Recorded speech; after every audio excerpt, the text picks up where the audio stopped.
Bonjour à toutes et à tous, aujourd'hui nous nous retrouvons dans le cadre d'une présentation du module de pointage.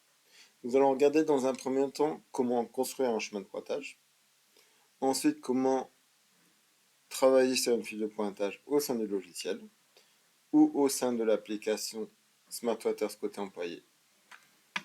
Les données dans ces deux cas vont remonter naturellement au sein de votre logiciel et notamment au sein du scoreboard, ici même. Donc des données de pointage que vous allez générer qu'il faudra résoudre dans un second temps. D'accord ? Évidemment, vous pouvez réaliser des extractions de chemin de pointage en format Excel, PDF, papier, forcément, mais les données que vous allez générer ne remonteront pas dans le scoreboard dans ce cadre, forcément. Allons-y, du coup, hop, on rentre dans le module de pointage, ici même.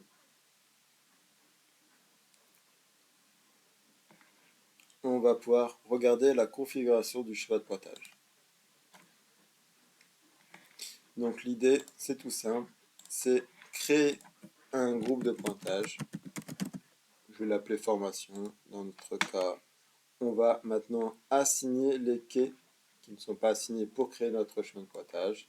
Le A, le B, le C.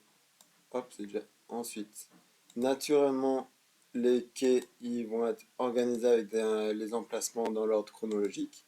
Mais nous pouvons par exemple les mettre dans l'ordre inverse de la chronologie. D'accord ?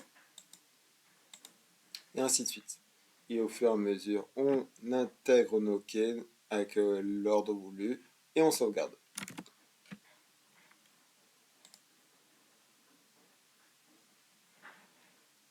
Maintenant, ce que je vous propose, c'est qu'on va rentrer dans notre fiche de pointage.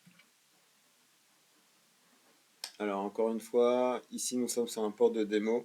Donc, il n'y a pas forcément autant de réservations que sur vos ports à vous, mais on va essayer de trouver des données qui vont nous intéresser. En attendant, ici, on voit que la place A1 est occupée par aucun bateau.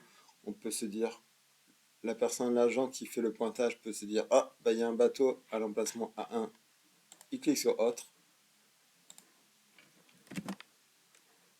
Et il intègre le bateau qui est à l'emplacement voulu. D'accord. Ensuite, ici, il peut également générer des conflits. Poubelle pleine à vider. Il peut également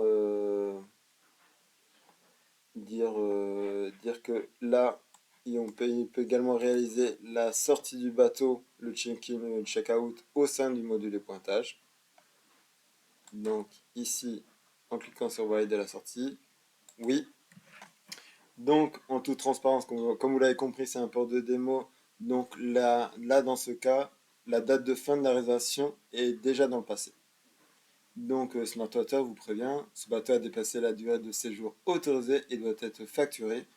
Il nous propose soit de modifier le service pour refacturer le temps passé, soit réaliser le check-out sans facturer le séjour supplémentaire. Hop, ce que je viens de faire, donc c'est réalisé. Ainsi de suite. On peut créer X conflits de pointage et on sauvegarde. Sauvegarder ou sauvegarder et sortir.